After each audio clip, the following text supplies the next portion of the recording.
Hey everyone, it seems to me that this timer may be giving me the, the willies, but we'll see how it goes.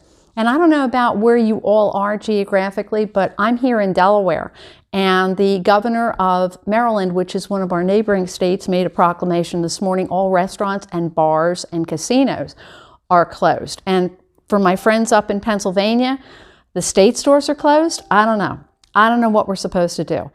All I know is that if this is really the end of time as we know it, the next nice day, I'm putting on a swimsuit and I'm going to lay out, and guess what? If I'm going to go tan. How about it? The heck with melanoma. So let's get back to chapter 3 in Babe and Me. Going back.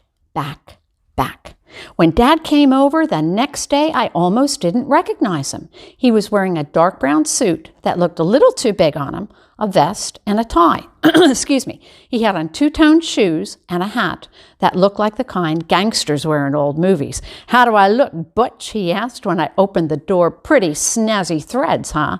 He handed me a big cardboard box and told me to open it.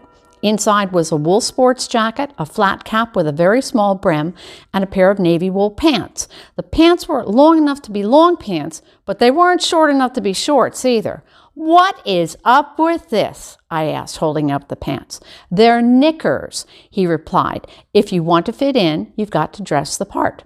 I did a little research to find out what boys wore in 1932. And my dad used to wear knickers, Knickers. If you like British comedies, you've heard that. That's how they refer to underwear. But of course, over here, it was short pants for boys. That's what boys wore in 1932. "Well, they dress like dorks," I said, taking off my jeans and pulling on the knickers. I think even Mom would have gotten a laugh out of seeing me and Dad all dressed up, but she was out grocery shopping. "Back in the 1930s, this was cool," Dad said.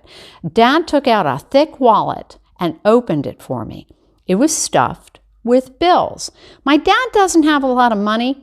He must have taken his life savings out of the bank. And there's more hidden in my sock," he revealed. "And it's all old currency. I know a guy who collects the stuff." "Well, why do you need to bring along so much cash?" I asked. "I worked out a plan, Joe. I figure if we're going to do this thing, we should do it right, make some serious money. First, when we get to 1932, we're going to find a bank and deposit $5,000. "What for?" "Because if we deposit $5,000, it will start earning interest in 1932. Then when we get back home and I go back to the same bank 70 years later, that $5,000 will have grown. If it earns just 5% interest in 70 years, it will be worth more than $160,000. I figured that out on a computer. "Wow, that's pretty smart, Dad." "Oh, I'm just getting started," Dad continued excitedly. "After we deposit the money in the bank, we're going to find a bookmaker." "Somebody who makes books?" "No, somebody who takes bets, a bookie. I know the Yankees are going to win the 1932 World Series in 4 straight games. It's in all the history books. I even know the final score of all the games, but they don't know this stuff in 1932 until after the games are played. I'll be able to place a bet on the series and make a fortune." "Dad, you're a genius," finally, he continued. "If we are lucky enough to get close to Babe Ruth at all, we are going to get him to sign as many bats, balls, and gloves as we can. That stuff is worth a pile of money in today's memorabilia market. One baseball signed by the Babe sells for about $5,000. Even as I marveled at my dad's money-making schemes, they made me feel a little bad. I didn't think it was illegal or anything, but it seems slightly dishonest to go back in time and use what you know about the future to make a lot of money. What made me feel worse was that it was all my idea to begin with." Dad saw the look on my face. "Joe," he said, "I'm getting desperate. I've tried my hardest to make an honest living. I really did. It hasn't worked out. Think of this as a way we can help each other. You help me make a few bucks, and I help you go back to 1932 to see if Babe called his shot. What's wrong with that?" "Nothing," I decided. Dad and I sat down on the living room couch next to each other. I took the Ruth card out of its plastic holder. "How do we do this?" Dad asked. "Do I hold the card too?" "The power isn't in the card," I told him. "It's in me. To take you along, there has to be a connection between you and me." Well, I hadn't held hands with my dad in years, but there was no other way. I put out my hand and he took it, His palm was sweaty. So was mine. I held the Ruth card in my other hand. Close your eyes, I instructed. I closed mine too. Almost immediately, I felt the tingling. Do you feel anything? I asked. Yeah. Weird sensation, Dad replied, like my foot's asleep. But it's in my hand. Wait, I said suddenly, dropping the card. What's the matter? I forgot something. Excuse me. I ran up to my room and grabbed a new pack of baseball cards from my desk drawer. They have bathrooms in 1932, you know, Dad joked when I got back. I didn't go to the bathroom, I explained. A baseball card is like a plane ticket for me. The Ruth card will send us to 1932. But it won't get us back home. We need to bring a new card with us for that. If I didn't have one with me, we would have been stuck in 1932 forever. I slipped the new pack of cards into my pocket and sat on the couch again. Is there anything else you forgot? Dad asked, a little annoyed. No. Let's do it. I picked up the Ruth card again and grabbed Dad's hand. We closed our eyes. A tingling sensation started right up again. I visualized Babe Ruth in the 1932 World Series. If I could only go there, I thought. Feel it? I asked Dad. I feel it, he replied. It's working. And then everything faded away. Chapter 4 is called Blown Off Course. When I opened my eyes, we were no longer sitting on the living room couch. We're sitting outdoors on a hard bench. A big car whizzed by, spraying a cloud of exhaust over us. Big, boxy old car with a spare tire mounted right outside the passenger side. Tire had a bunch of spokes in it like a bicycle tire. It worked, Dad marveled. It really worked.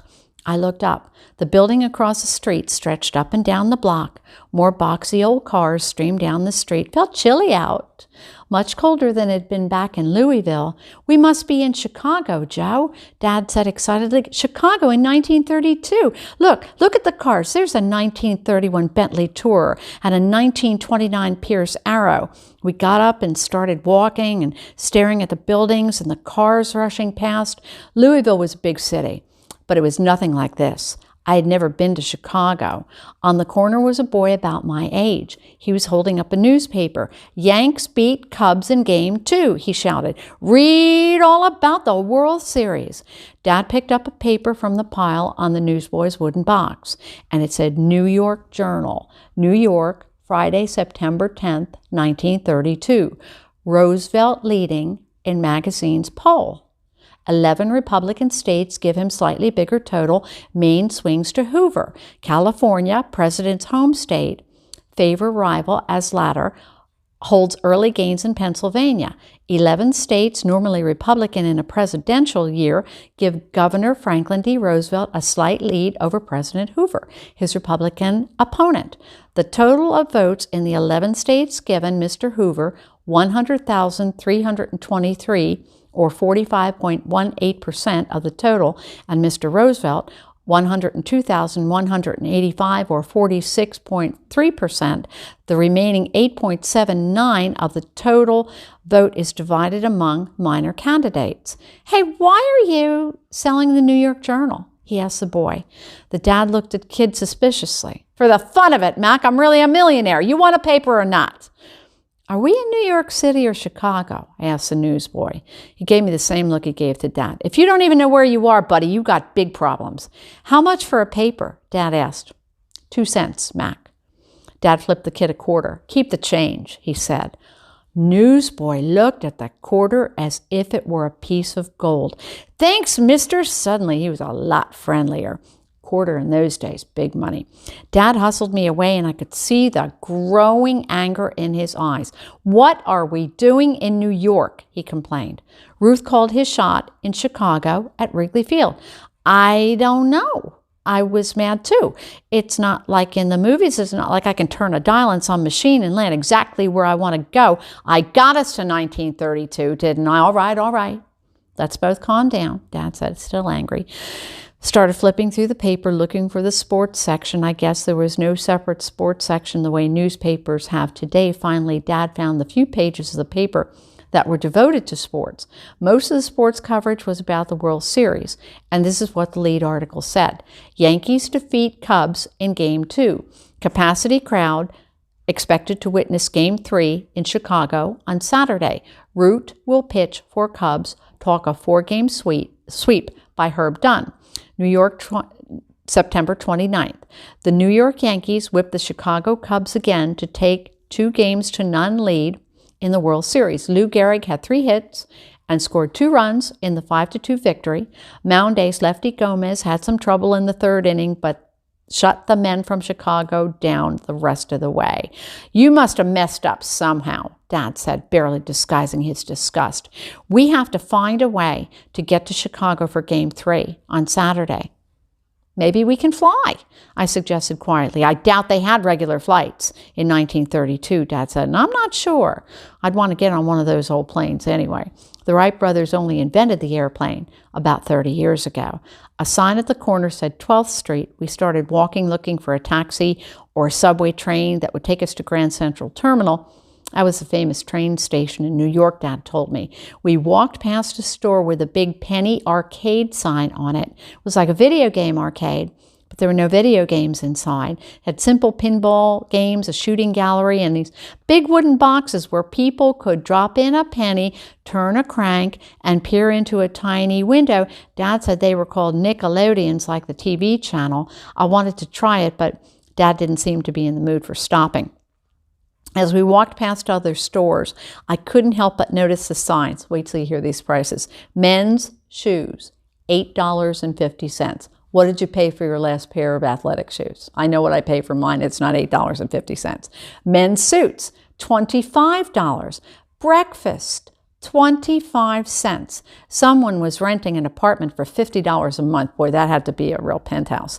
Dad's mood seemed to brighten. "Look at this, Joe," he said excitedly. "In 1932, you could go to the movies for just 50 cents and see a double feature." What did it cost you the last time you went to the flicks?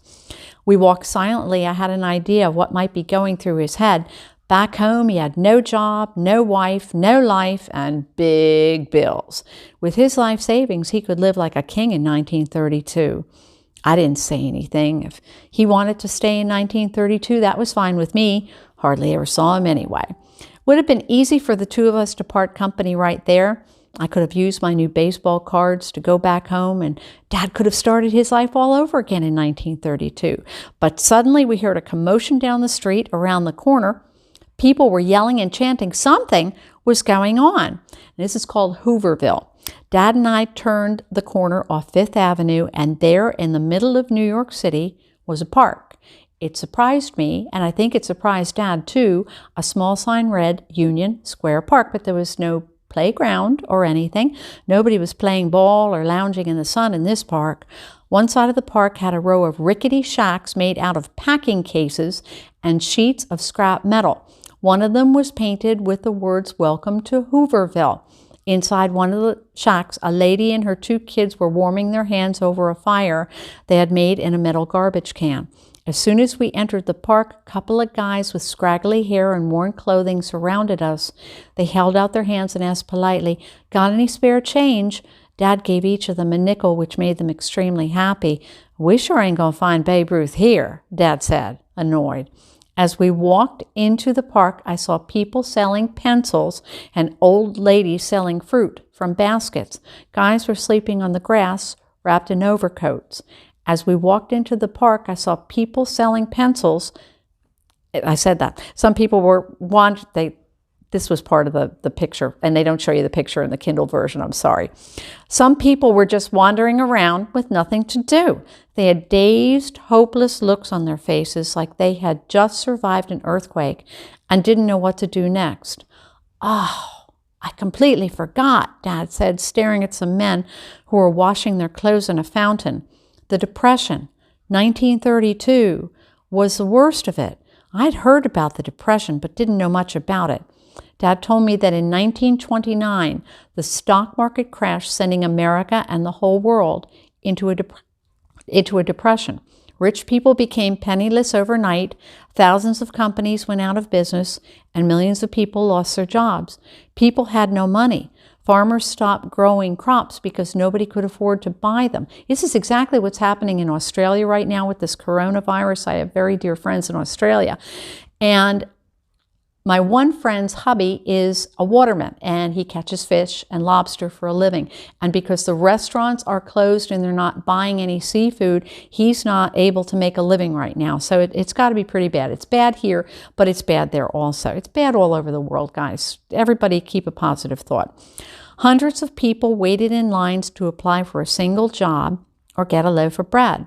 There was no welfare back then, no help for people who were in need. Now, my parents were 9 and 10 years old during the Depression, so they were what you call Depression kids. Kids starved. A lot of people just gave up and killed themselves. It went on like that for years. Half of me wanted to get out of that park, but the other half was fascinated by it all. We walked around at the corner of the park. On the sidewalk, a row of 6 or 7 people stood on wooden crates, each crate about 20 feet apart. They're making speeches, and small groups of people gathered around them to listen.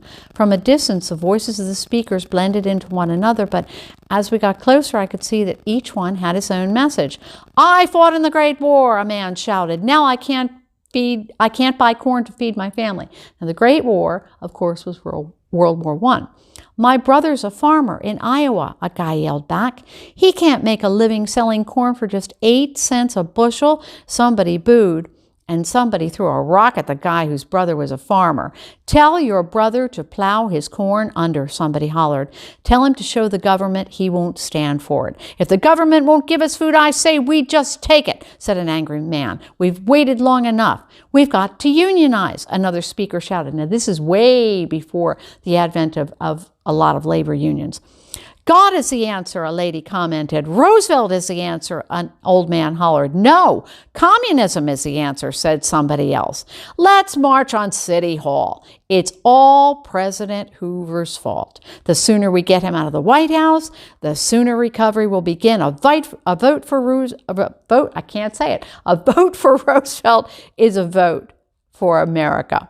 "A vote for Roosevelt is a vote for the rich," said somebody else. 2 policemen came along and tried to calm people down. It had the opposite effect. Somebody threw a rock at one of them, and it bounced off his helmet. The cop pulled out a nightstick and hit a guy with it. This is way before the Miranda ruling. "Leave me alone," the guy yelled, holding the side of his head. "I'm just exercising my freedom of speech." "Your freedom of speech ends at my ears," said the cop. "That ain't right," a lady said. People in the crowd began to hiss and boo and throw things at the cops. A second cop pulled out his pistol and fired it up in the air. The boom echoed off the buildings at the sides of the park, and that shut everybody up, at least for a moment. "Dad," I whispered, "I'm afraid. We better get out of here before we get killed." And remember his mother saying you could get killed. Pushing his way through the crowd, I was right behind him, tightly holding onto the back of his coat so we wouldn't be separated. I was feeling scared and guilty. I never meant for us to see all this. All I wanted was to see Babe Ruth hitting his called shot home run. What had gone wrong? We're making our way through the crowd when a roar went up at the other end of the park. I tried to see what it was, but I wasn't tall enough to look over the heads of all the people around me. "What is it, Dad?" "I can't tell," Dad replied. "A big car just drove up." A teenage boy climbed a tree near us, and he was squinting his eyes, peering toward the commotions. "Hey, look!" the boy shouted.